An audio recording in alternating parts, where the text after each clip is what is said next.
Akşamınız hayırlı, hormatly kardeşler. Bugün meclisimizin yeni nowatdaky yığnaşygyna geldik. Bugünkü oturuluşda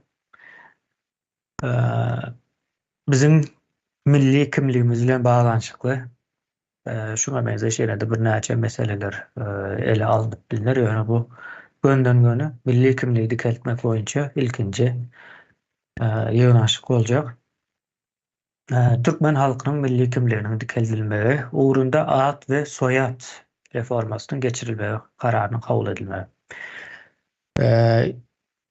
Ad we soýat meselesine ýalňyşmasam bir ýa-da 1,5 ýyl bundan öňre biraz giňişleýin ekranlarda gürrüň edilipdi.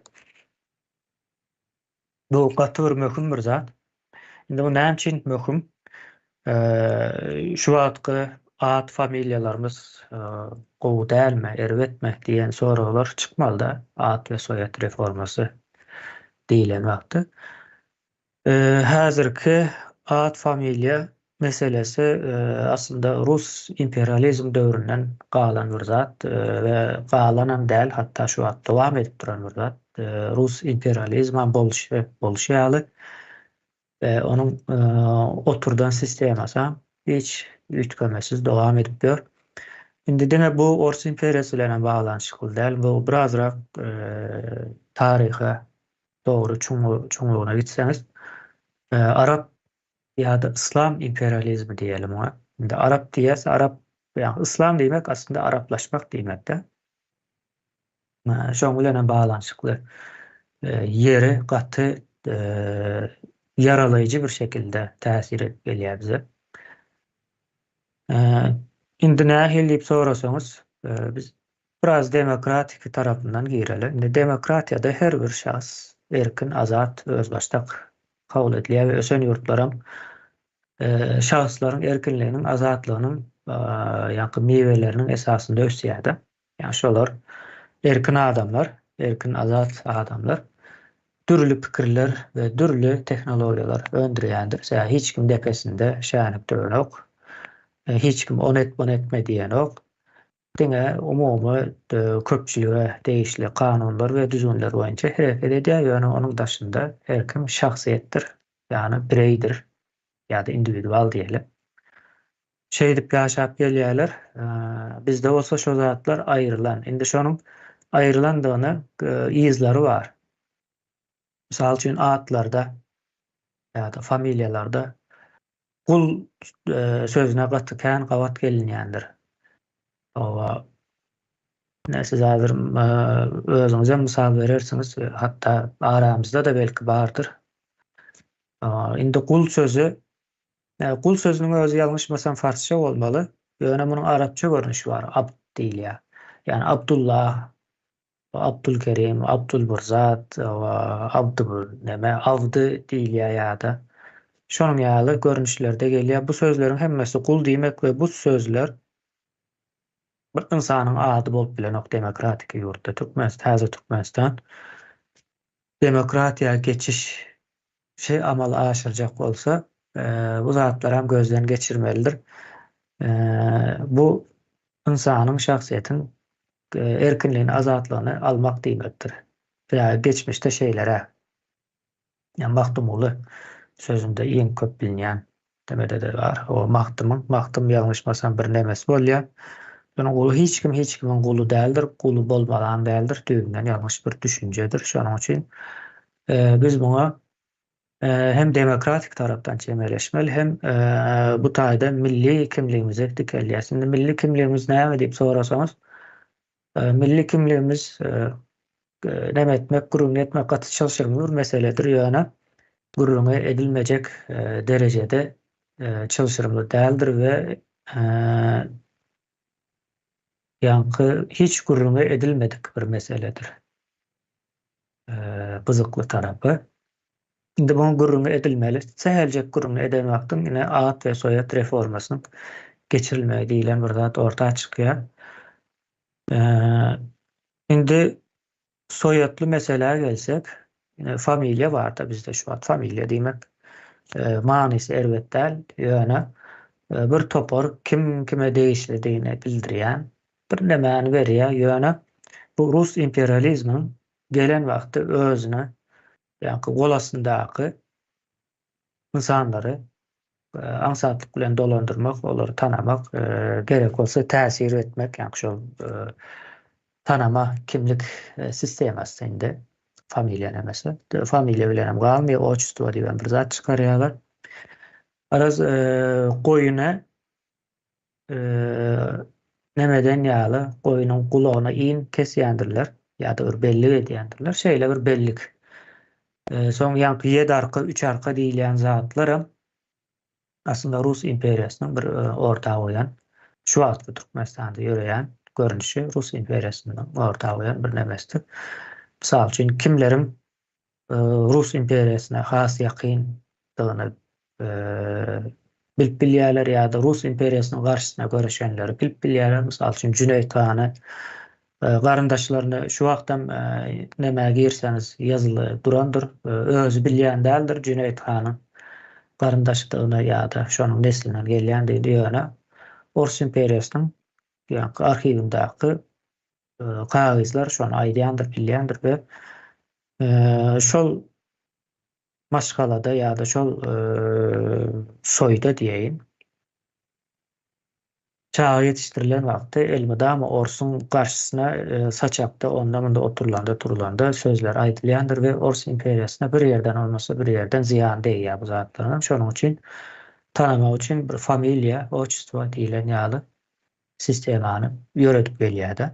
Yani bizim peydamıza däl, doğulu bizim garşymyza ýöredilen bir imperiýanyň siýasaty, familiýa ýa-da otçustywa bilelikde. Şöyle biz endi bu zatlaryň hemmesinden taplanmaly, arassalanmaly ve öz kimligimize gaýdyp gelmeli. Endi bizim öz kimligimiz diýilende biraz aňyr tarapa gitmeli bolýar. Arapların gelmezinden öňkü döwürlere çelli gitmeli bolýar. Ýani Oğuzlaryň yerleşen, ýaşan ýa-da öz başlap bolan döwürlerine gitmeli bolýar da. Indi Oğuzlar kim diýip sorasaňyz, şo döwre görä Günwatar türkler. Ýa-ni Günwatarda bir ara gelen Türk tireleri, taýpalarynyň birleşmesi esasında. Ýa-ni Oğuz diýmek birleşmek diýmek asly manysy. Bir ýere ýoýunlaşmak, bir ýere üýşüşmek, toplanşmak diýilen ýaly bir many berýär. Günwatarda ýani Yenisey ýa-da Altay ýa-da Hytaý häzirki Uýgurlaryň ýaşaýan ýerlerinden göçüp Hazar dengiziniň ýakasyna we Hazar dengiziniň demirgazyk ýakalaryna yerleşen ýa-ni döwründäki ýerlere berilen ad, ýa-ni şo ýerde ýaşaýan türk halklarynyň adydyr Oğuz. Şeýleräk, indi biz şo taýlara çelli uzanmaly bolýar, kimli adymyzy, familiýamyzy üýtgetmek üçin, ýa-ni soýada geçmek üçin. Şeýlendi men bir gysgaça nemelerem aýdyp geçen, ondan soň pikir alşverişine düşüncelere diňläli. Bu pikir dogrymy, ýalňyşmy diýilen ýere çelli gelmelidir. Indi Türkmenistan bir üýtgejek bolsa, aslyna üýtgemeli, özüne üýtgemeli ýa-da.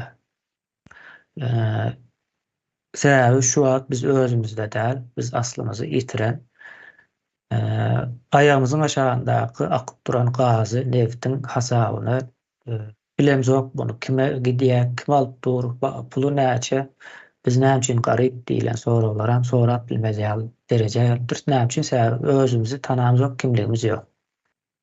Kimligimiz ýitip barýan bir millet hökmünde. Ýa demek bilersiz, tanap bilersiz. Ýöne bizim şo zatlary täzeden dikeltmeli. Ýa-ni ilkinjän başlajak yer ad we soýat ýeridir. Soýat diýilen bölegi bu işin. Indi adlarymız geografiýamyza bağlı bolup, farsça da bolup biler, arapça da bolup biler, ýene näme de bolup biler. Bu Bu zatlarda hiç problemi yok. Ýöne manysynda ýa-ni başda aýdan yerim bar gul bilen baglanyşykly manydaky sözler doğal ulançdan ayrılmalı. Sebäbi biz öň oguz halatymyzda bir erkin, azat göçüp gonyp ve düýünden üýtgeçik politika we ykdysady ýani ekonomiki durmuş ýaşap beren bir millet. Biz ne gulçylygy bilerdik, ne de gul saklardyk, ne de ýa-ni näme diýeli bir tapawdy her türlü din bilenem çoňur içli daşly bolanjokdyk. Yani bizim dememiz guruluşymyz düýünden başga bir häzirem aslında görmek bolýar zatlary. Şonuň üçin o gul bilen baglanyşykly ýerler aýrylmaly. Bu bir ikincisi ýa-ni demokratik ýa-ni düzgünlerde demokratik jemgyýetlerde bolup biljek zat däl. İnsany kemsitçi bir ýagdaýdyr. Şimdi soýada gelen wagtymyz soýat da ýene edil şeýle. Ýöne soýadyň bir has aýraty tarapy bar. Soýat bolup bildiğince bizim aslymyza ýakyn bolmaly, ýa-ni arapça nemelerden uzakrak durmaly. Diňe bolup biljek zat käbir hünärler bardyr. Ady arapçadyr. Mysal üçin olar kabul edip bilinir. Hünärler belki de yer bolup biler. Edil şo ýagdaýda farsça bilen baglanyşykly, farsça da şo değişli. Ýöne agyrlykly bizim öz türki sözlerimiz ýani oguzlar bilen baglanyşykly sözler ýöne çyksa has dogrusy şol bolar we o taýda da ýani gul bilen baglanyşykly sözler gidýär we aýratynam insan ady bir soýat bolup bilenok. O meselede biraz değineyin, ondan soň illeşler umumy söz näme geçeli. Indi soýatda şeýle bir nemesi var. Bir insanyň ady, ýa şu wagt Türkmenistanda familiýa näme? Kakaň adydyr ýa-da ataň adydyr. Dogry dälmi? Ine soýatda eýle zat bolup bilmeýär. Soýatda bir aýdaly garyndaşlar diýeli ýa-da bir toprak bir-birine gan bagy bilen bagly olan insanlaryň alýan adydyr. Tutuş 100 adam, 200 adam, belki 50 adama berilýän addyr. Şol 50, 100, 200 adamyň içinde her haýsyna ýöreýte ad berilýändir. Olam addyr. O ad köpçülige berilýäni soýat şeýdip gelýärdi. Soýatda bolsa indi her nemede nesilde üýtgemeli bolýar. O üýtgemeli däl aslında. Üýtgäp bilýän ýagdaýlar bar. Bu aýratyn bir neme. Adatdan daşary ýagdaýlarda.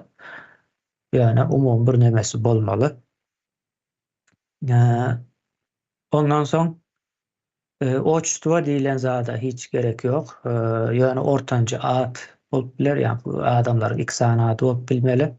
Isleseler. Ejesi bir ad goýmasly, kagas bir ad goýmasly, birden iki adly bolup bilýär. O ortanca ad bolup bilýär ýöne oçtuwa aýrylmaly, gerek däl. Oçtuwa näme üçin geldi diýip sorasaňyz, oruslar soýat beren wagty edil doly olaryň sistemasy işlemeýär. Onu doğal kontrol etmek üçin, ýa-ni maglumaty deňeşdirmek üçin oçtuwa diýilen bir zat ortaga goşup goýberýär. Yani kakaň ady ýa-ni familiýa kakaň ady bolup bilýär. Daňyr gitse o ataň ady bolup bilýär-de. Şeýdip üýtgeýär. Bunun manysy şol, kardeşler, biraz düýpli meselelerin biri. Şonuň üçin biraz düýplüräk gürün etsek, bilgilere, maglumatlara, hakyky tarih wakalara daýanyp şeýle sözü Ýemiş kardeşimize bereyim.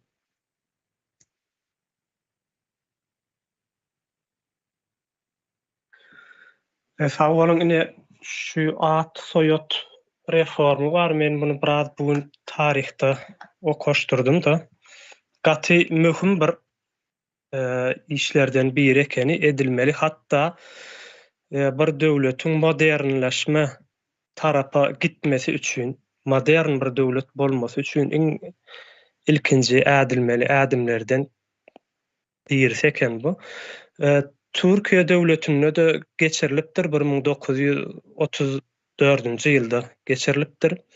Hemde zorunly diýede ýani mejburi hökman hemme kişi özüne bir soýot seçme şerti bilen geçirilipdir. Ýani hökmany seçäýmeli.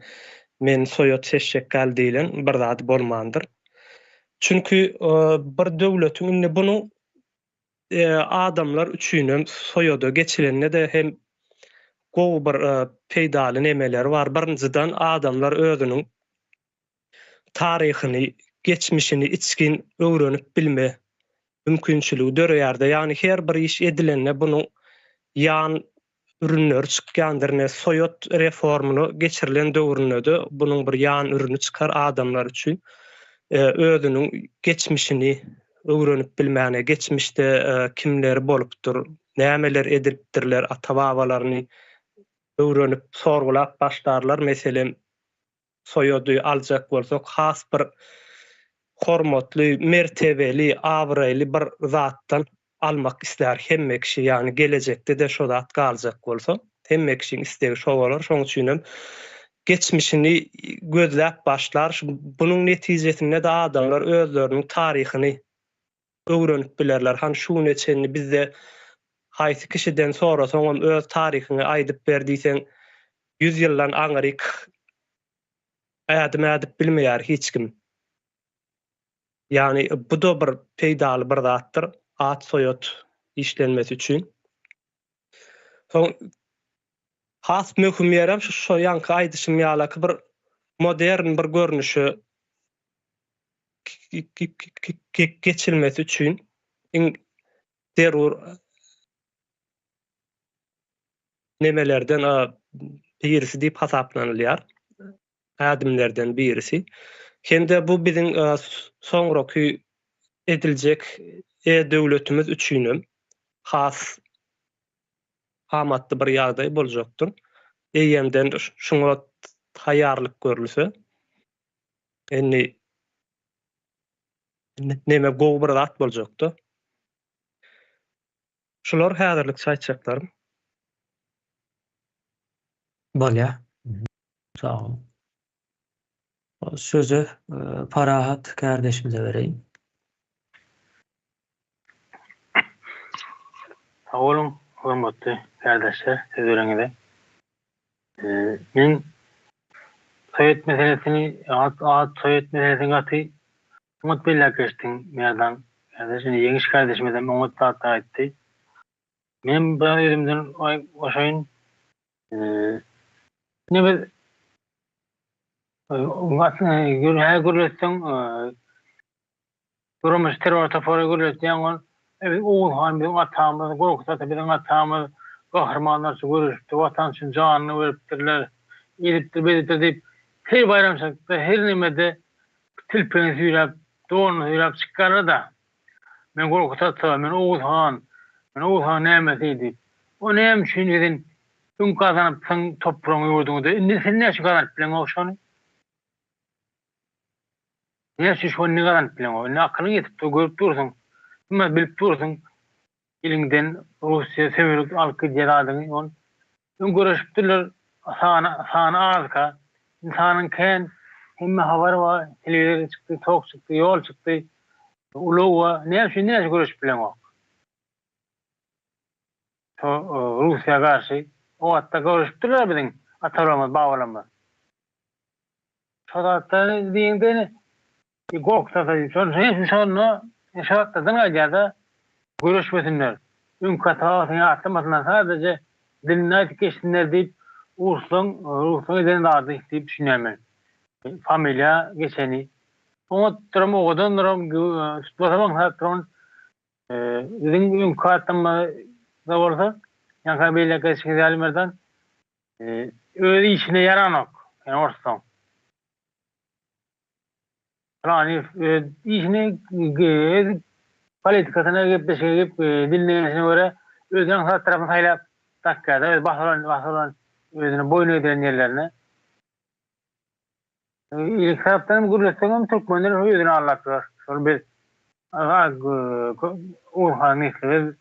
Näçe imperator Kurumburg näme duamat etdiler, gurupdylar diýýär. Ama meni orada da ismili, yani gul mi diyen meselelerde Abdullah diyen gul yemek meselesini.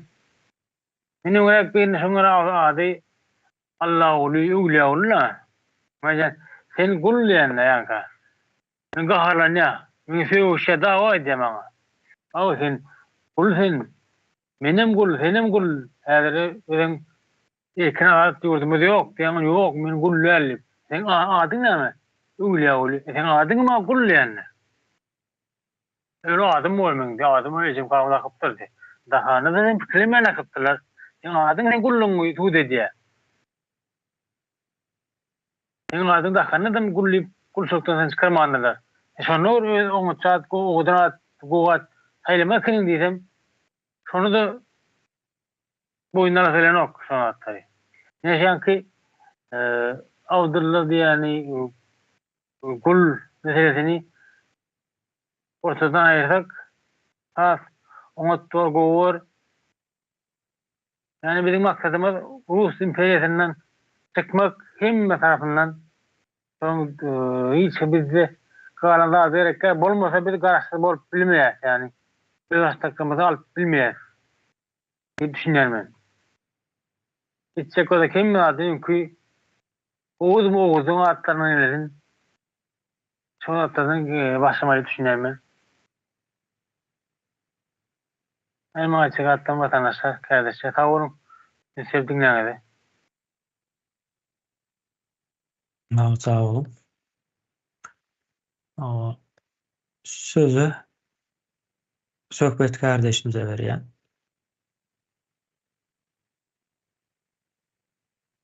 Ad soýat reformasy bu uly gidip ýatan o proses.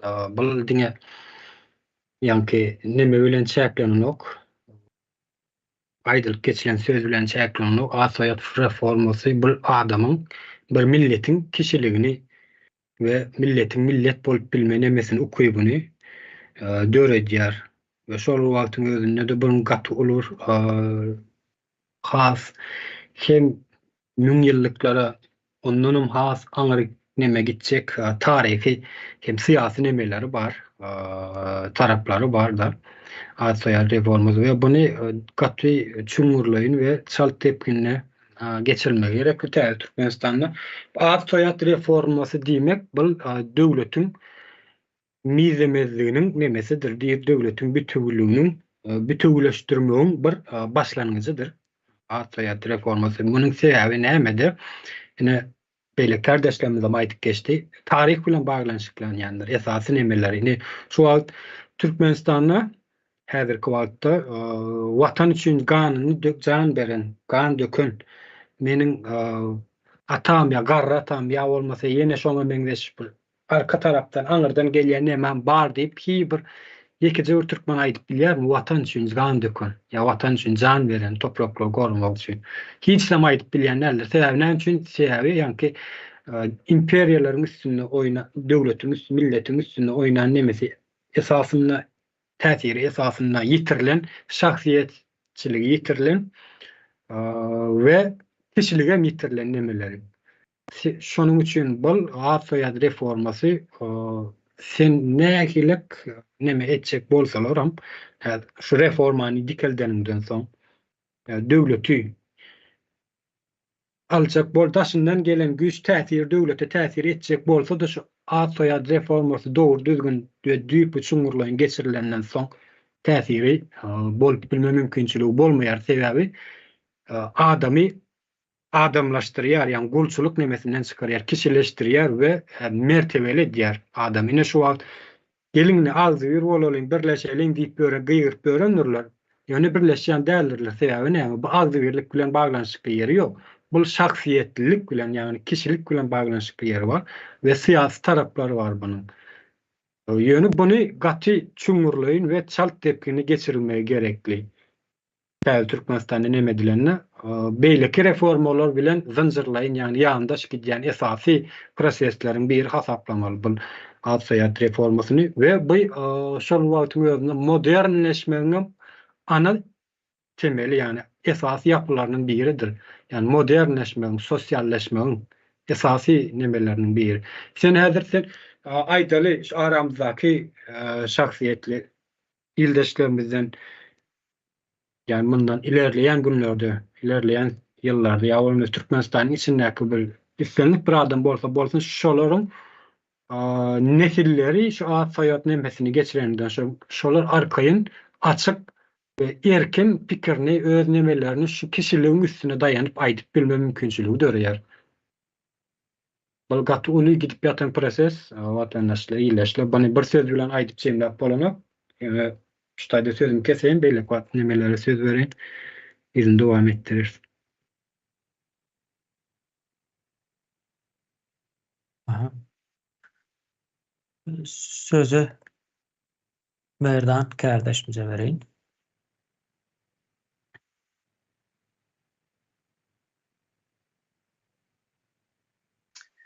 Benim mesela aslında düşüncem ait geçeyim.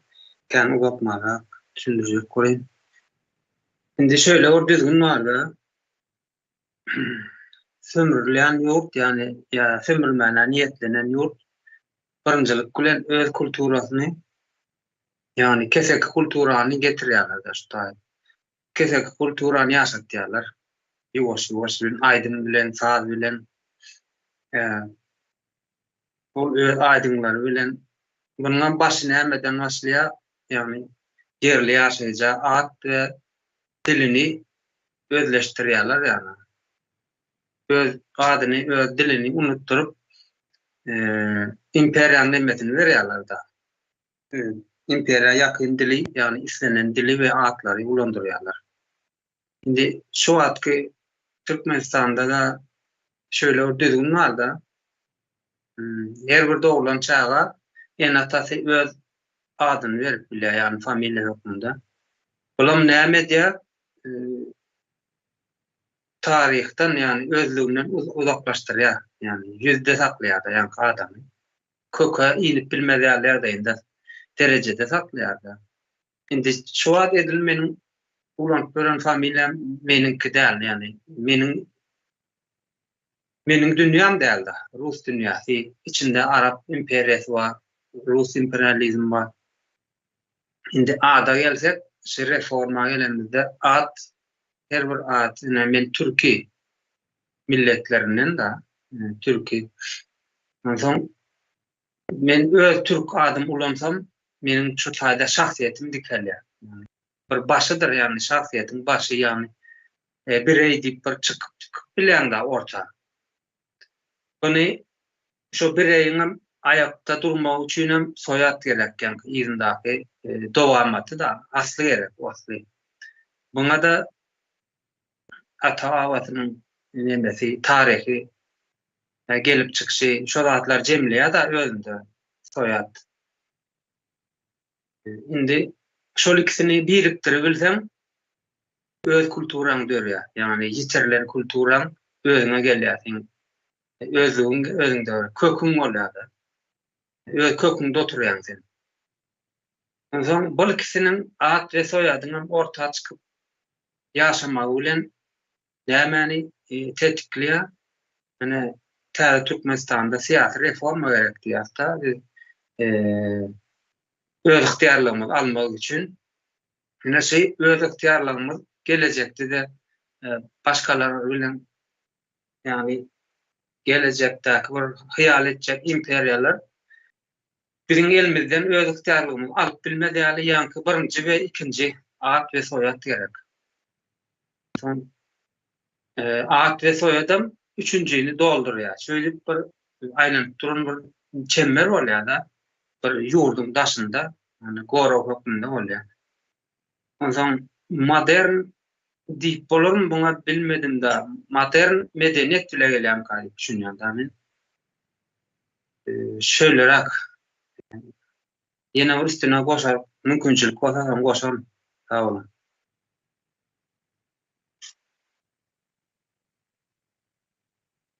Sağ ol.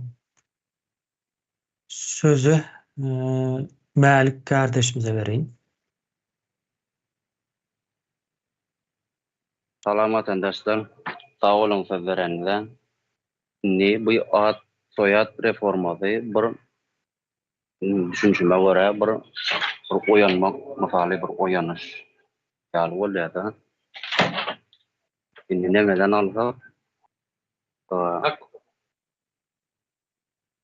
Araplaşan milletler var. Bizim adımız da Arap'ın kayı.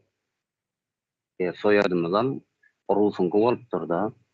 Şimdi biz öz Türk ad soyadlarımızdan nemesine geçmek maksadımız, nemelerimiz var.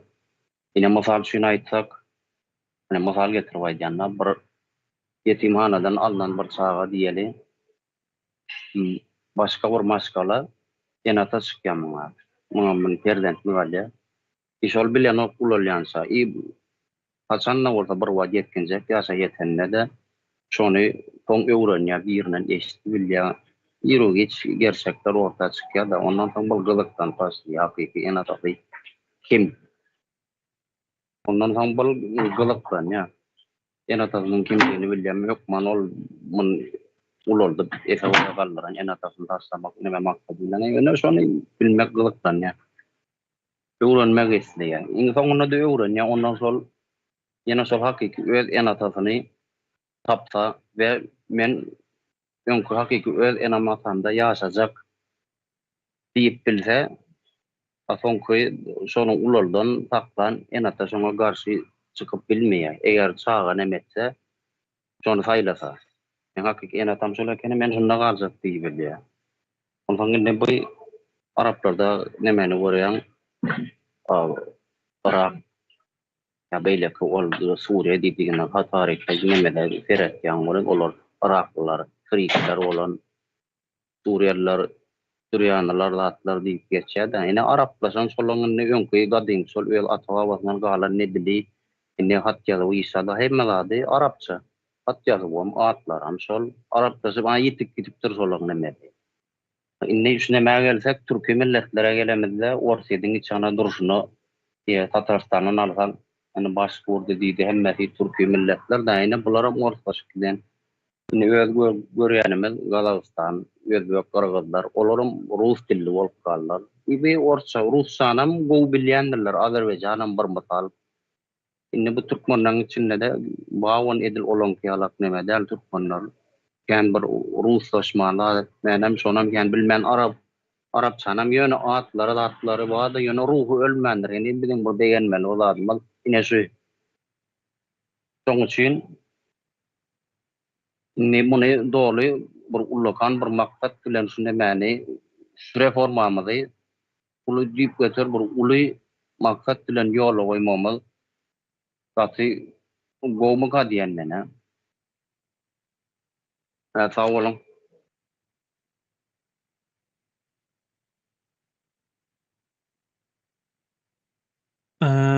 Şu taýda bir neme ýadyma düşdi.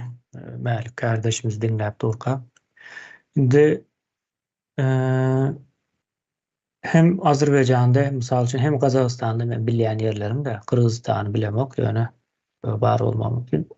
O taýlarda öz milli ýa-ni familiýany üýtgedip, mysal üçin Kazaklaryň bolsa Kazaklara ýakyn nemede bolmaly.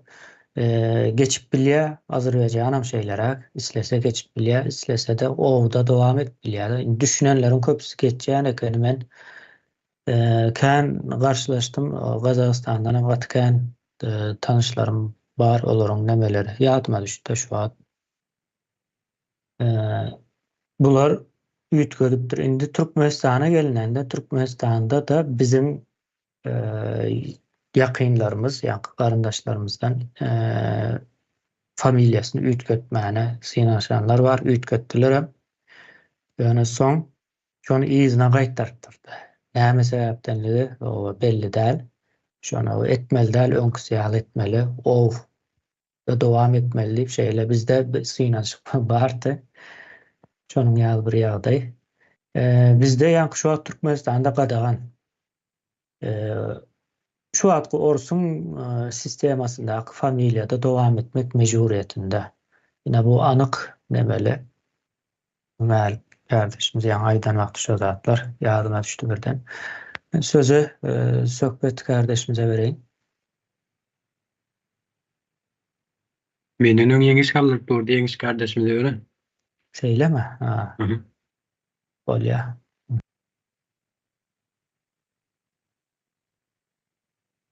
Meňem şu zat ýadyma düşdi-de, ene bizde familiýa diýip ýara ýöne familiýa her nesilde üýtgeýändir. Her nesilde. Ýani şo bir nesil atasynyň adyny ýa-da kakasynyň adyny alýar familiýa edip, onuň çagasy ýene-de başga bir familiýa almaly bolýardy. Bu da toplumy ýanky şo bir garyndaşlar vardır. Bir topordan gelýän bir garyndaşlar, meselem 100 adamlyk, 200 adamlyk garyndaşlyklar bar bizde. Şolary aýry-aýry edýärler, ýani biri-birinden uzaklaşdyrylýar da. Egerde häzir soýatda bolsa, meselem aýdaly biziň toporumuz. Meselem aýdaýyn bir temirçiler bolup gitsek, biziň öz toporumuzda, meniň öz garyndaşlarymda 200'e ýakyn adamlar bar. Bularyň hemmesi şo azatda bolup gitjekler. Soýatda bolup gitjekler-de hem-de bizden soňky boljak çagalamyda çenli ýanky soýady alyp gitjek. Bu da nemäni getirýär? Ýani şo toplumy bir arada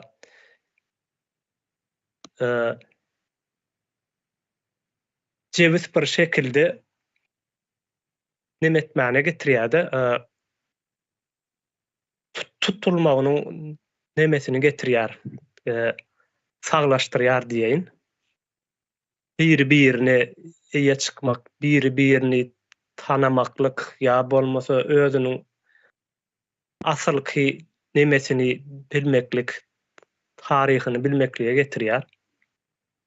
Indi şu bizde de zat bolupdy, haçan ýadyma düşenok ýöne familiýa nemesine biraz üýtgeşme nemetsek, girizjek diýdiler. O da nähileki girizdiler, bunu diňe öň nemäň familiýasyndan alınıp bilinýärdi. Ataň nemesinden, adyndan alınıp bilýärdi de familiýa. Şonu kakaň adyndanam alyp bolar ýala-ki neme getiren boluşlary etdiler-de, üýtgeşme getiren boluşlary. Ýöne ýanky o ýew bolup gitmeli ýene-de barybyr. Şo nemeden urus sistemasynyň nemesinden hiç ýyly demetmediler, aýyrmadylar şo sistemadan hiç ýyly. Sağ olun, aýdyp boldum. Sağ olun. O sözü Söhbet kardeşimize vereyim. Şimdi bu ad soýat reformasynyň näme üçin geçiriljekdigini we nämeler täsir etjekdigini onu elbetde käbirimiz aýtdyk. Ýöne esasy näkilik ýagdaýda atlar goýuljak, näki nemeler beriljek diýilen sözlerim ortaga çykýardy. Köpsi Arap bilen baglanşykly, Orslar bilen baglanşykly. Elbetde olar şolaryň nemetip beren atlaryny Türkmenistan döwletiniň özem Araplaryň esasynda atlandyrylan Araplaryň goýan ady Türkmenistan bütün döwletiň ýurt derejesinde näme. Şo wagtyň özünde de ýanky insanlaryň ýanky adamlaryň atlary Araplar, Arap ady bilen baglanşykly, Rus adlary bilen baglanşykly ýerler bar. Indi beýle diýilse, sen adyny düýbünden üýtgetmelimi diýilen nemelerim çykjak da häzir ortaga çyksa soraglar çykjak elbetde. Atlaryny düýbünden üýtgetip bilmeýärler, ýöne ýanky familiýa meselesi var. Familiýa meselesini hem onu izine of goşmaklyk uje ol nemäň alamatyny berýär-de. Häzir hem sen şonuň içinden Rus imperiýasynyň içinden çykyp bilmänliginiň bir alamatyny berýär-de. Türkiýe döwletinde ad soyad reforması geçirilýär. Ýöne häzirki wagtda da işlerinde yani Arap atlaryny ulanyp berenler bar. Ahmet, Muhammed ýa ýene şoňa meňzeş Arap atlaryny ulanyp berenler bar. Ýöne şolaryň nemeleri, soýatlary Araplar bilen baglanyşykly däl. Yani türkleriň öz kişisel nemeden çıkaran neme soýatlarydyr. Yani hakyky türk markasydyr. Türküň öz hususy çıkarılan nemesi diýip yani marka bilen deňeşdiren buny. Başga söz tapmadym başla. Şonuň bizim hem yani Türkmenistanyň hem şol bilen baglanyşykly bolmaly diýen ýa-ni orta atlylar bar. Meselem kakasy türkmen bolup ejesi Rus bolan bir nimeler bar, watandaşlarymyz bar. Olaryň hem käbir atlar şeýle ors bilen baglanyşykly bolupdyr. Olaryňky ýöne elbetde atlar galyp biler. Ýöne ýani familia sözüne aýyrmaly düýbünden bärde soýat nemesini getirmeli biz. Familia dowja ol orslaryň nemesi bolup durýar. Soýat nemesini türk neme owul hakyky düýpli düýbe şu öýde tarih bilen ýüzleşmeli bolýar-da nemesini etjek bolsun. Soýat adyny eýe geçirjek bolsun, aljak bolsun. Şolary aýtjakdym kıskaça.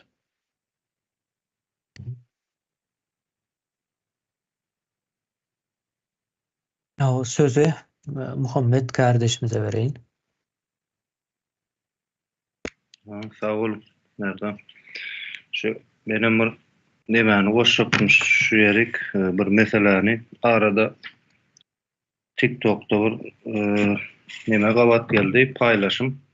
Şu ýerde Gaýrysy Atabaýew denen milli gahramanymyz şu milli liderimiz diýilýär. Yani şu boş liderlerden, boş gahramanlardan has öňde durýan, has ýokurda durýan milli gahramanlarymyz bar. Hiç wagtym şolaryň ady halk köpçüligine ýetirilen taryhy biografiýasy ýetirilen ýöne şolar bizim hakyky milli gahramanlarymyz. Gaýrysy Atabaýewiň suraty goýulypdyr bir san TikTok sahypasynda. Arkasynda bir saz goýberdirler, Arap sazy. Gapdalyna da goşupdyrlar, ors harplary bilen şeýle bir neme goşupdyrlar da düşündürüş. Ors dilinde bizim türkmeniň, türki milletleriň iň bir özeni bolan, düýbi bolan türkmeniň gahramany, hakyky gahraman. Ol häzirki döwürde gahramanlar däl, köp nemeleň manileri üýtgedilýär bu ýerde. Sözleri asly üýtgedilýär da hakyky gahraman diýip görkezilýän gahramanlaryň has demesinde, aňyrsynda, has düýbünde duran bir gahraman Gaýrysy Atabaýewiň ady goýulypdyr. Ors harplary bilen, orsuň düşündürüşi bilen arkasynda da Arap aýdym sazy goýberilýär. Şu ýerde şu milli gahramanymyz diýilýär. Şu taýda bir kommentary ýazdym bolyn. Şu taýda sen diýe ors bolmasaň, Arap bolmasaň onda sen diýe Gygylbaş Kürt bolmaly diýe. Ýani bu ýerde türkmen diýmek näme diýmek? Türküň özüni diýmek, türküň asyly diýmek, türküň gelip çykýan ýeri diýmek türkmen. Şu sözi ýam neme urýar-da Gygylbaş Kürt bolmaly sen diýe. Şu ýerde aýdýar sen diýe şolar esasında ýaşaýan diýe unutma diýe da.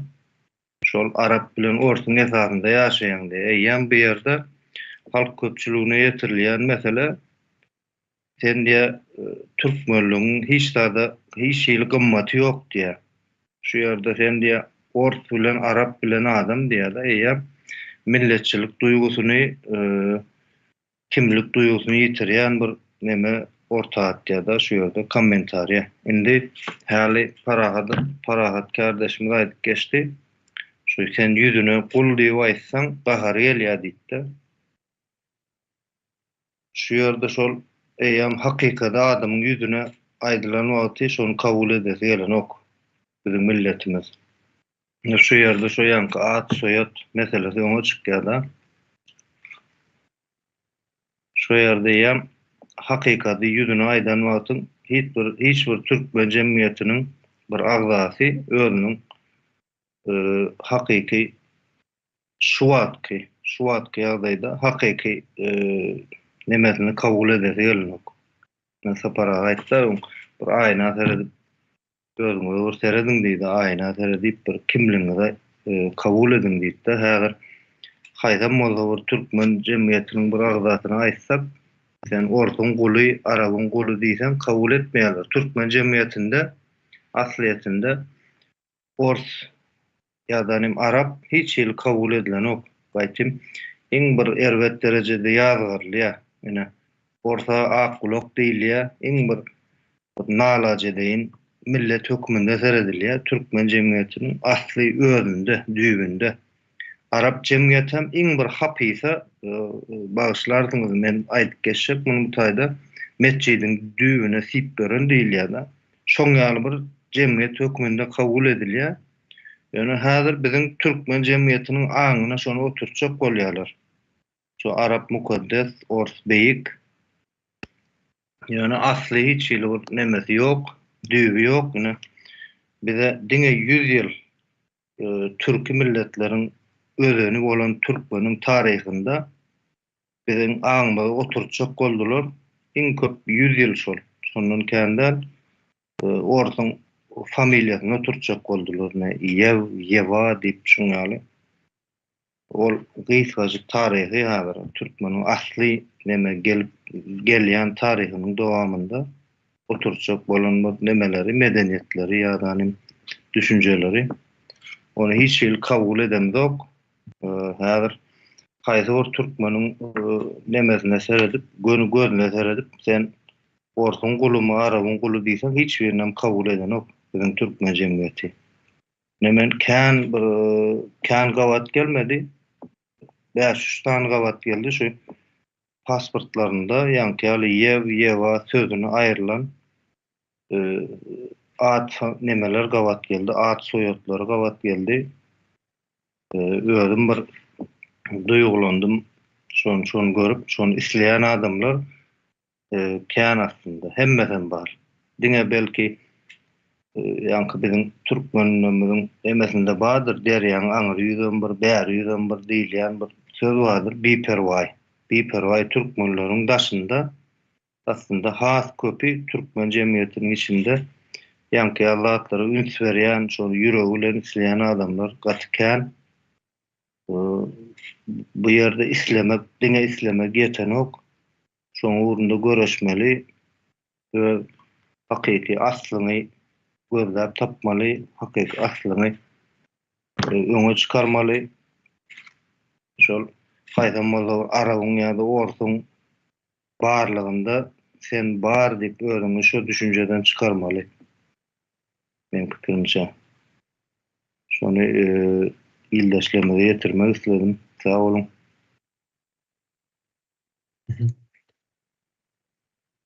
Sağ olun.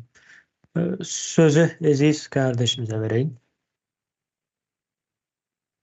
Sağ olun ildeşler. Ben aslında soracaktım.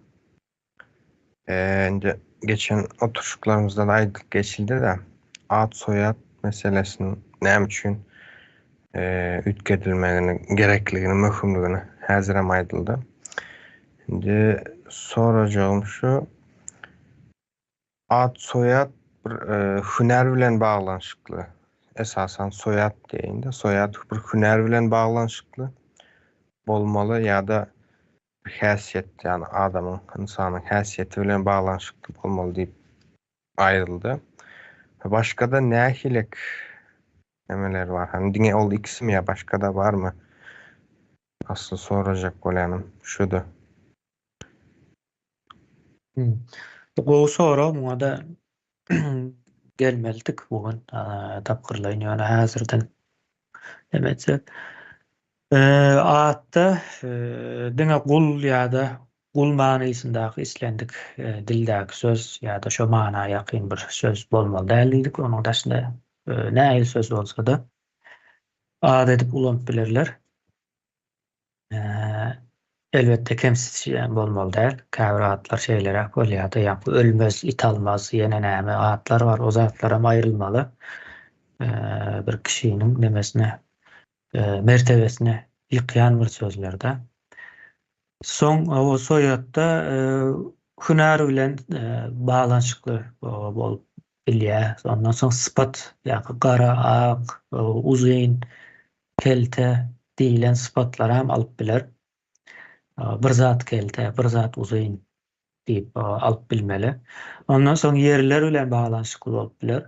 Misal üçin bir wagt bir ýerde ýaşan bolsa, ýene-de bir yer bar bolsa ýa-da hyýalynda bir yer bar bolsa da alyp biler. Ondan soň tire taýpalarynyň atlary bardyr. Bir wagt ýitip giden şo zatlar taryhda täzeden dikelçek bolýan o zatlar hem alyp biler. Ýa-da neme ýitip giden hünärler bardyr. Olar hem alyp biler. Bakşylar, ýene nämeler, deprekçiler, bir zatlar diýip ýalňyşmasam şonuň ýaly. Mysal üçin balykçy. Şo zatlar hem alyp bilýär. Şonuň ýaly gaty giňişlemede tutulmaly. O mesele şeýlerek. Sağ ol. Ýöne insan ady soýat bolup bilen ok. Adatdan daşar bir ýagdaý bar bolmagy mümkin. Ýöne şu wagt men o şeý diýip aýtaýyn, ýa-ni insan ady bolup bilen. Onda dowam edýän bolsak sözü men ýeňiş kardeşimize bereýin. Men şu ýanky Muhammed kardeşimizin aýdanlarynyň bir üstüne goşmak isleýände biz araplaşmakdan çykmaly diýdi-de. Hemem ýene bir nemesi bar, aýdany türkleriň özüni türkmenlerdir diýdimi? Türkleriň özüni türkmenler däldir. Aslında türkmen adam ýalňyşdyr. Biz araplaşmakdan çykmak isleýän bolsak, orslaşmakdan hem çykmak isleýän bolsak, ilki bilen türkmenleşmekden çykmalydyryz. Biz türkmen däldiris, Oğuz türküdürüz. Oğuz türkünüň hem kanyk boýundandyrız.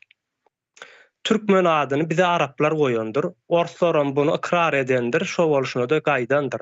Gapdalymyzda goňşy döwletimiz bardyr, özbekler. Bular hem şu wagtky ýagdaýyndan çykmak isleýän bolsalar, özbekleşmekden çykmalydyrlar. Çünki olar hem özbek däldir. Olar hem bir türkdür, ýani biziň gardaşymyzdyr. Oğuz boýundandyrız. Türkleriň özüni diýjek bolsak, ýani dogry bu taýda Anadolu'a gelen türkler Orta Aziýadan, ýani biziň Merudan nemeden Akneden türkler bolýar. Seljukul döwrüne ýöne ondan öňem Hazar deňizi bile Aral kölüniň arasyndaky bir Oğuz ýabgu ýyly diýilen bir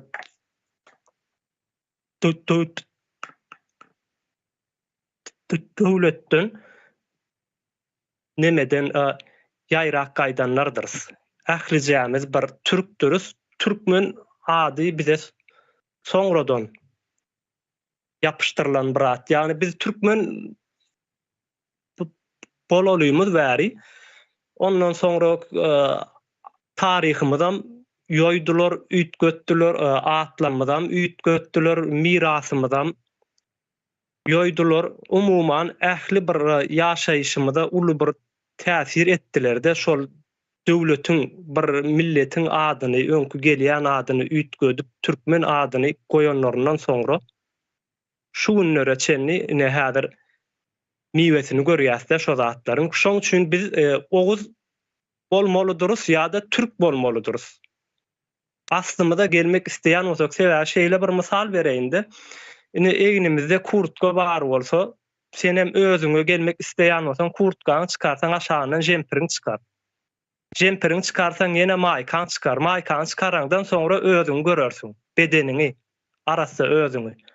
Yani bizim şolar ýalaky bir imperiýadan saplanýar, o Rus imperiýasynyň saplanýar diýsek arkasynda İslam imperiýasyny kabul etdiğimiz bolýandyr. Yani egerde biz türkmenliği kabul etsek, o zaman biz İslam imperiýasyny kabul etdiğimiz bolýar.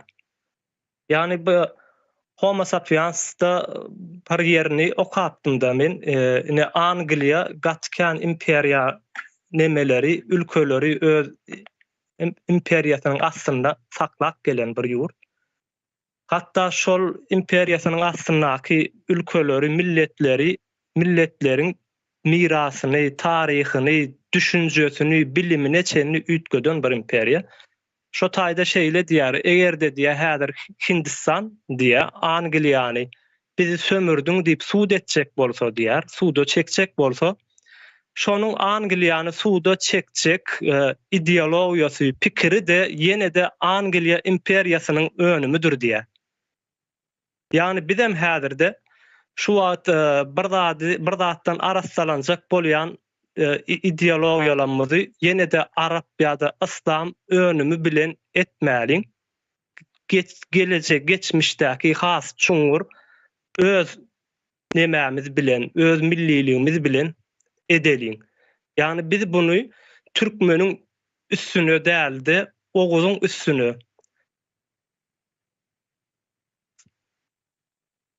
neme edeliň, inşaat edeliň, ähli zatlarymyzy.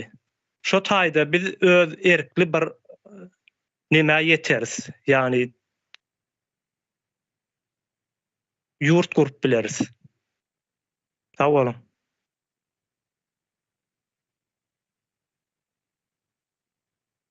Hawa, geniş kardeşimiz nemeni ýatladyp geçdi. Hakykatdan türkmen ady bir araplaşma döwründäki bir atdyr, gaty syýasy bir emes bardyr.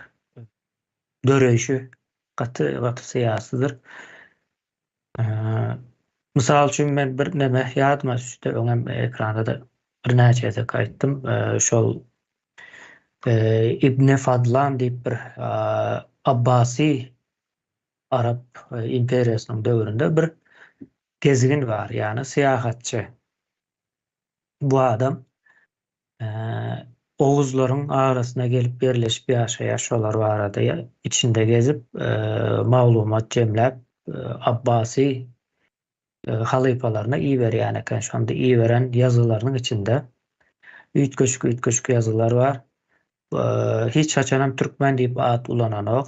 Çekýä Oğuz diýip ulanýar, Oğuzlar ýa-da türkler diýip ulanýar. Iki at türkmen ady henüz ýokdy o döwürlerde.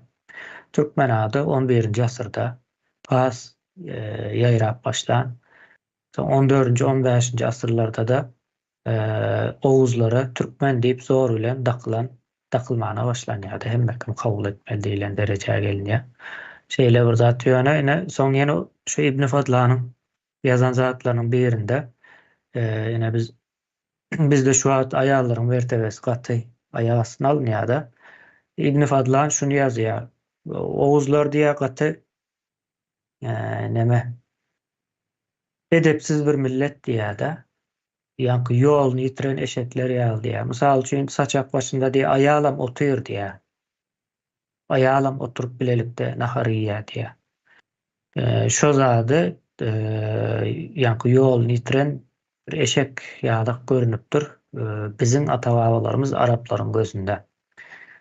Bu zadan belläp geçmek gerekli. Ýine şunun ýaly kemsidici, daşlaýjy, ötekileşdirici bir prosesiň esasynda dören bir neme türkmen diýilen. Aslında türk sözüniň arkasyna zordan imanyň dakylmasy bilen baglanyşykly bu.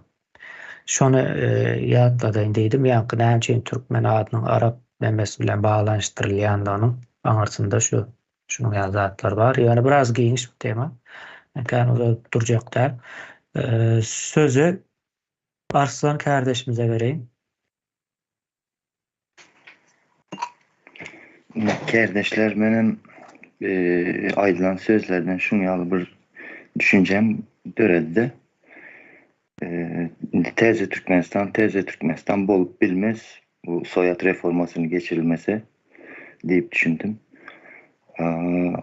Son yankı merdan bir aydan sözüm var. 50 adam, 100 adam ya 200 adam bir soyadı daşap yani göterip bilet dedin de.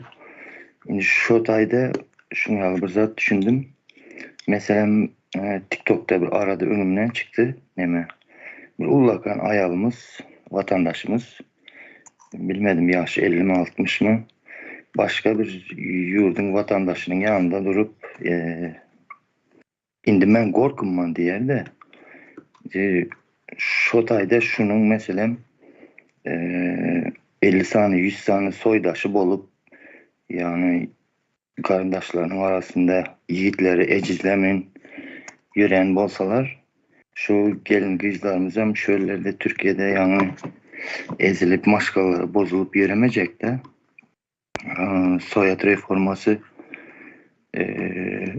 yani 50, 60, 100 adam bir soyadın demesinde olan vakti hem soyadına iyi çıkacak hem namusuna iyi çıkacak.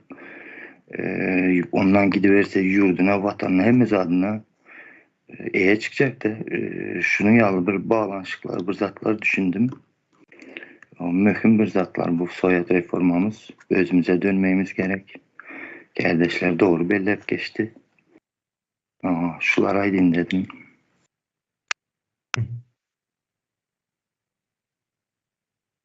Hava sağ ol. Bulam yine bir ütköşük bir bakış gözü yetim demesi. Bol bilir de şeylere. Indi ben sözü Umida kardeşimize vereyim. Sağ olun. Ad soyad reforması gatı önemli bir meselelerden biri.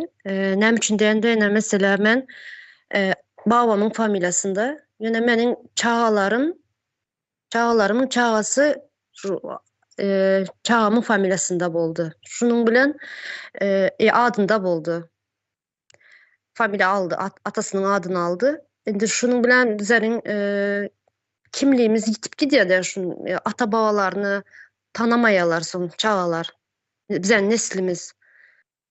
Yani mesela familyadan köp önemli lakam diyen bir neme var. Lakamı. Mesela bizlerin lakamımız bir asırdan beri geliyor. Babalarımın eden hünerler, işi bilen, hüneri bilen şu lakam 100 yıldan beri geliyor bizlere.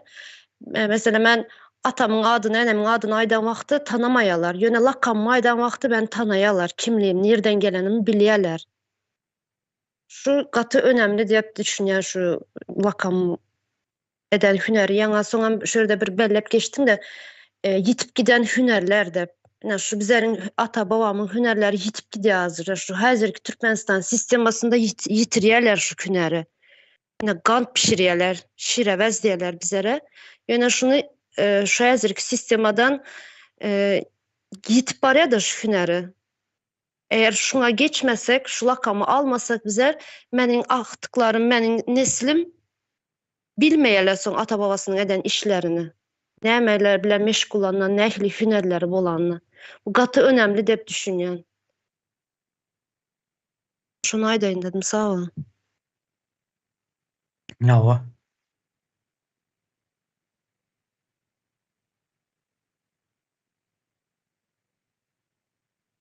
Sözü Leyla kardeşinize vereyim.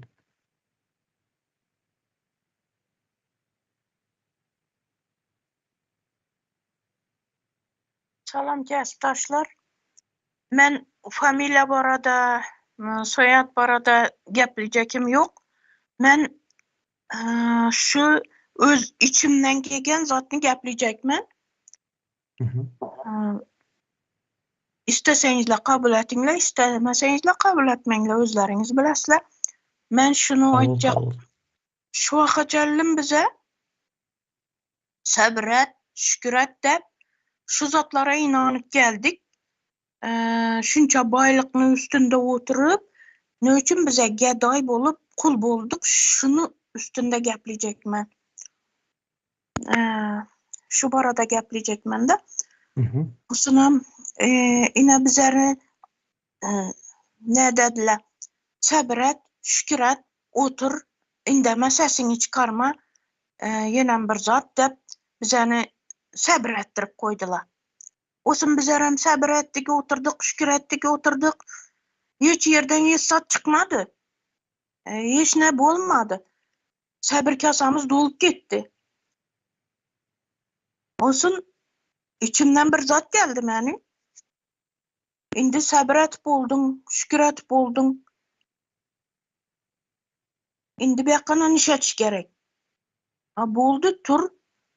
Senen bir hakkını talep et. Yatkan uykuza yem yok degen fikir geldi meni içimden. Olsun evvelen Huda kalaverse bizlere Saparağa bilen Halmurat ağanı çıkarıp koygan eken Allah Taala. Sabret, şükürete inansanızla, bulanam bize üçün çıkarıp koyganına inanınla. Bize üçün Allah Taala şunu beka çıkarıp koydu. Ana bizeni eldimize çıkardı, şulanı her bir sözleri men dinlep otursam altın bilen beraber eken, men olsun gözüm açıldı, şulanı sözlerini eşitip, şulanın nesini fikrine koşulup, menem öz hakkımı talep etmeye başladım. Çıkıp başladım. Bize ne için öz yurtumuzu baylıkı durup, ne için gedaylıkta birinci orunda durupmuz dep, anı şunu düşündüm dağın, hakkımı talep etmeye çıktım. Şöyle koşuldum, takıldım. Ne için? Yine bize korku bilen yaşadık. Sabret bilen yaşadık, şüküret bilen yaşadık. Şunu bilen bize geday bolup kaldık. Lekin hakkımızı talep et bilmedik. Korku sebepli. Bize enemiz. Eneler çağaları üçün yesattan korkmalı mez. Hiç işten kaytmalı mez. Çağalarını gelecekini diklep vermeli. Ne o gerek bolsa şunu alıp vermeli mi ata-eneler çağalarına? Ne için dese hayatta dik durmak için. Aynı şu için menem inişi yola girdim hakkımı talep etmek için. Bu kulçuluktan çıkmak için.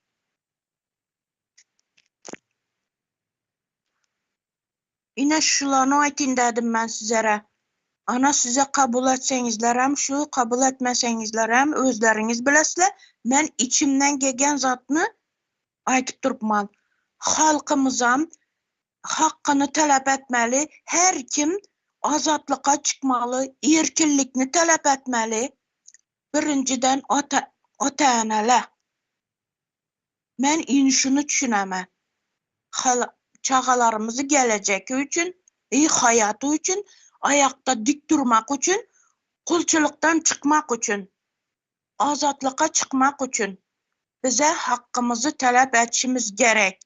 Bize kulçuluktan çıkışımız gerek.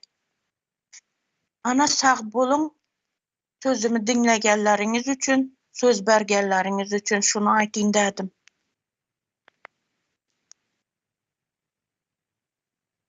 O men Leyla kardeşimizin aydanına dolu koşulyan şeyle bir zat yatır anısında. Şimdi sabır etmek, şükretmek meselesi bir sonundan koşulan bir neme de. Bilemek bizim ata-babalarımız, yani hakiki öz ata-babalarımız sabır şükür eden değildir sebebi. Sen göçebe bir halksın, göçebe halk sabır şükür eden değildir. Çözüt gözleyendir elbette ama oturup Allah'ın ya bir zatın halas etmesine inanyan bir neme değil.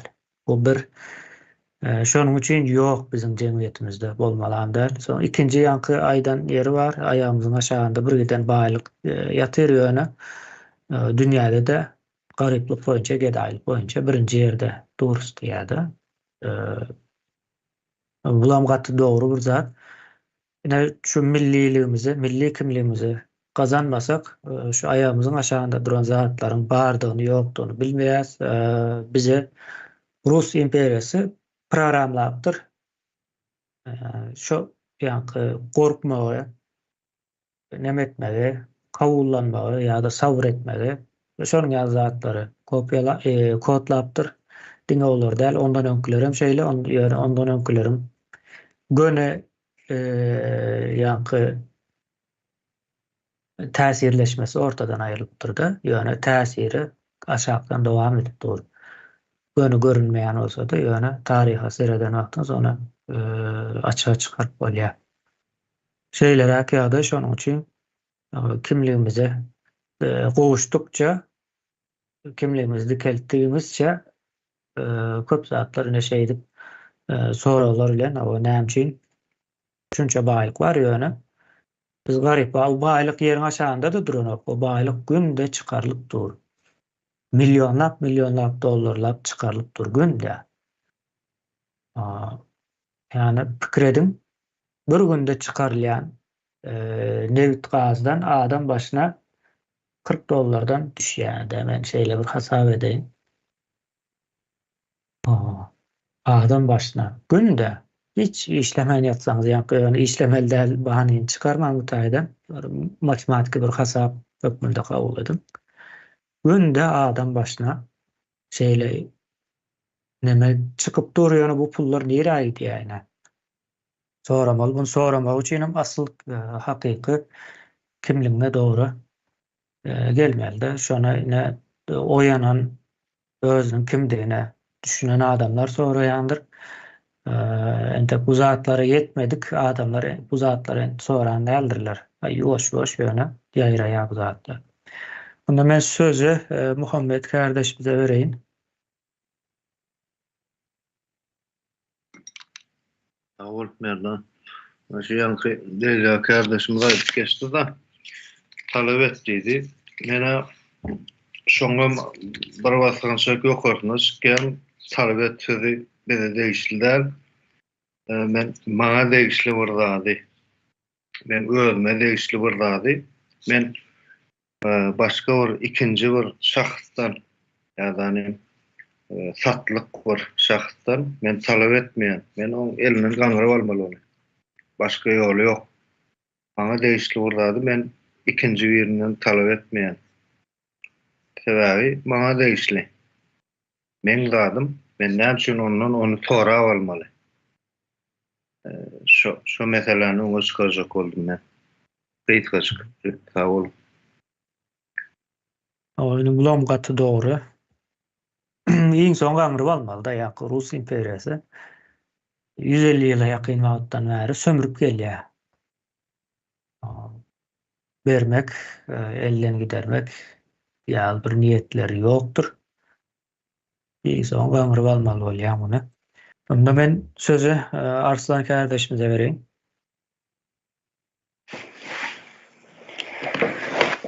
Merdan ýany diýdiňe Aziz ildeşimiz hem soradı. Soyat hakda soracaktım da men yeri hakda hüneri boyunca diýdim. Indi meselem Çerçöde şunun ýaly bir yer var. Hivinka diýip. Şular aslı Hivalymy bilmedim. Göçürilip gelinipmi ya sürgün edilipmi? Orus döwrü. Indi orus sürgün etmedik yeri hem yok, halk hem millet hem yok da. Indi şu ildeşlerimiz meselem geçmişini, gelmesini yattan çıkarmacak olup men şu neme Hivalı dep ya Hivinkalı mı dep soyadımı alacakman diýseler şonuň ýaly ýagdaýlarda alıp belerler mi meselemde? Özbekistan nemesi çeýinde bolman Garamazdan ya Kazakstanynkide başga ýerde. Şunu soraýyn dedim. Düşündirip bildimmi? Düşündüm. O alıp bilýär. Hatta iň dogrusu şol mukan diýen şo ýagdaýdaky adamlaryň. Ýa-ni Türkiýede de gawat gelýände ýa-ni Krimli ýa-da Tatarogly ýene näme diýip soýatlar bar. Bunyň manysy bar. Bular bir wagt şo taýlardan gelen. Özem Rus zulmündan kaçıp ýa-da sürgün edilip gelen adamlar da.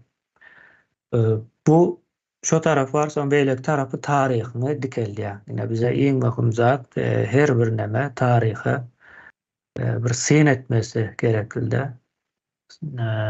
Ýa-ni taryhyna syn edýän adam kimligi güýçli adam bolýar. Şonuň üçin hökman suratda şonuň ýaly ýagdaýlarda mysal üçin hywal diýmek isleýän bolsa hywal diýip alyp biler. O hywanyň belki belli ýerleri, köçeleri bardyr mysal üçin. Döňki ýaşan köçesini bilýän bolsa köçesiniň hem adyny alyp biler. Şeýle şonu aýdaýyn diýdim. Bu son derece doğru bir neme. Sözü Yeniş kardeşimize vereyim. Ine şu talep etmeli, soramaly diýilýän mesele bardy. Ine biz Rus rejiminiň aslyndaky bir ýurtda bu koloniýalaryň ýani imperiýalaryň şeýle bir nemesi bar, ürünü bar.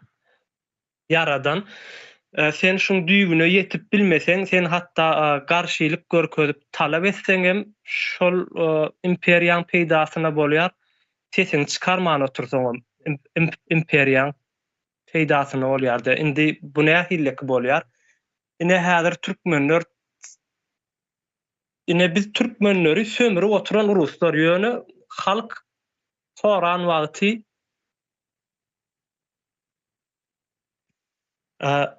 nerden talep edýärler?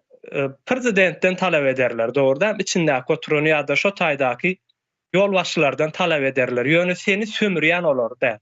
Olar bir şollaryň hyzmatkarlary, seni sömürýän, düýp sömürýän ors.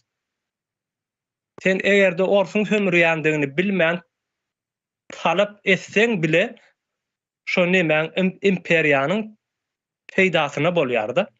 Sen gidersin, ay bu Gurban Ulyna prezidenti ayırmaly, ýene näme etmeli diýersiň, ors geler, aýryp berer saňa ýene-de ony. Haşka bir Gurban Ulyny getirip goýar. Ýa-da meselen bilet ýok, ýene näme ýok diýersiň, bilet satýançyny aýryp bererler, haşka birini getirerler. Ýöne bary bir oňa sen ziýan ýetirip bilmeýän olaryň peýdasyna bolýandyr. Şonuň üçin biziň bunu edile illeşdirmeliň hem etmeli işi bu tarihimizi gowjy öwrenmeleri gerek. Nirede nämeler bolupdyr, biz näme bolupdyrdy şu günü gelipdiriz. Şo zatlary araşdyrmaklar gerekde. Ya ýolsa biz talabam edip bilmeriz, sorabam bilmeriz, hatda egerde bunyň düýbüni bilmän aljak bolsagam, ýani men öz zadym aljak diýende de ýene-de sen orsuň sömürýändigini akylyň getirmese özüň ýalaky bir türkmenden aljak bolarsyň. Onda da bary bir ýokdur o zat. Russiýanyň elindedir hemme zatlary. Şular ýadyma düşdi. Sag bolun, aýdyp bolun. Bolýa, sağ olun. O sözü Sapar kardeşimize vereyim. Sağ ol kemine.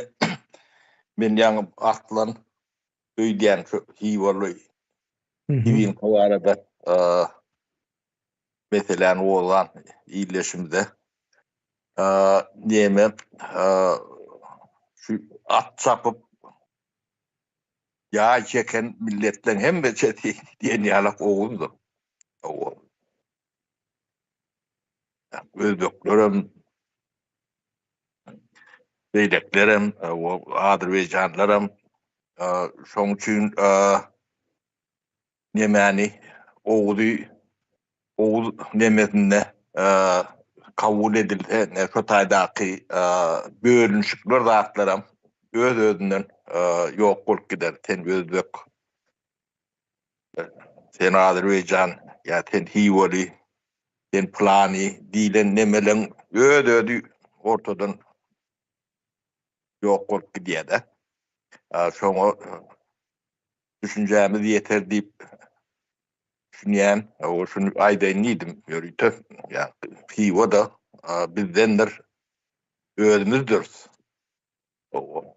Agyr ýanam. Şunu aýdaýyn diýdim, sag bolun. Sağ olun. Sözü Söhbet kardeşimize vereyim.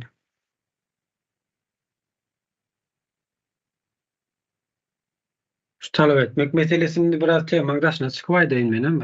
Aklıma gelip durka aydayın bu nimeler yardımcı işte da.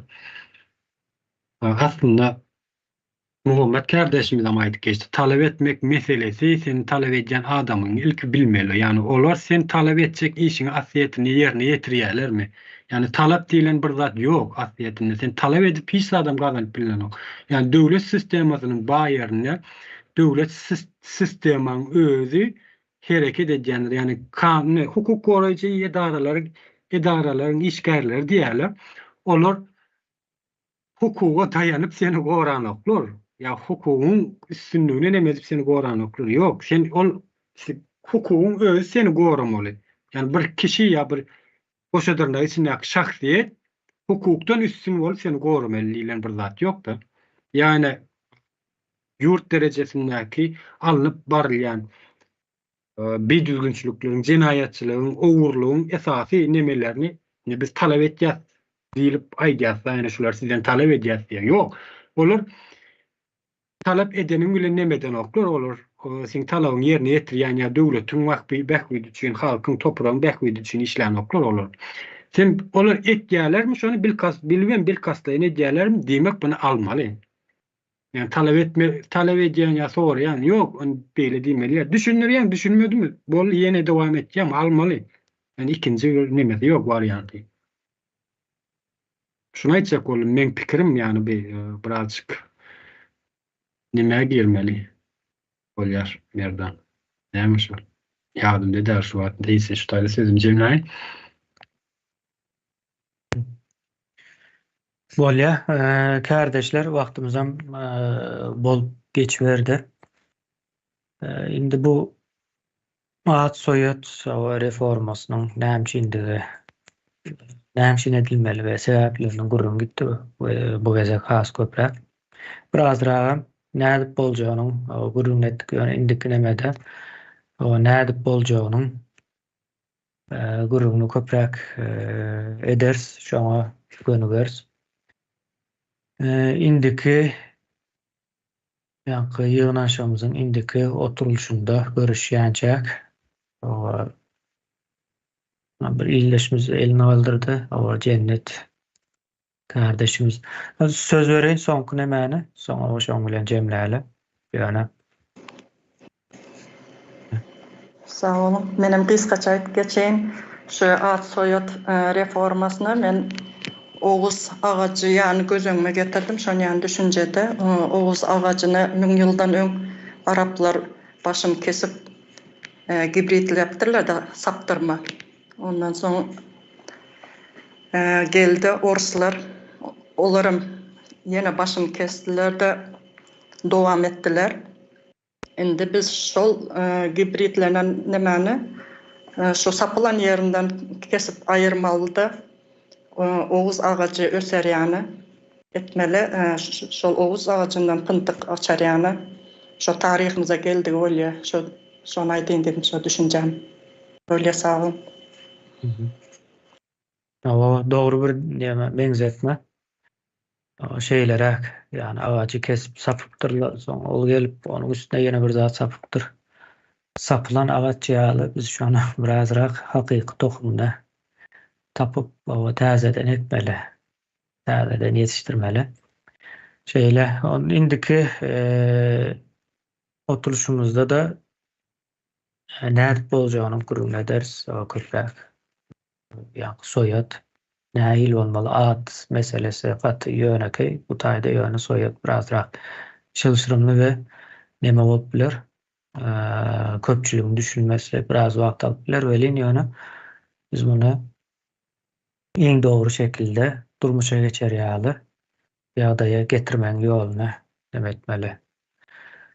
Düzmeli. Onda sağ olun. Indiki hepde görüşýänçäk.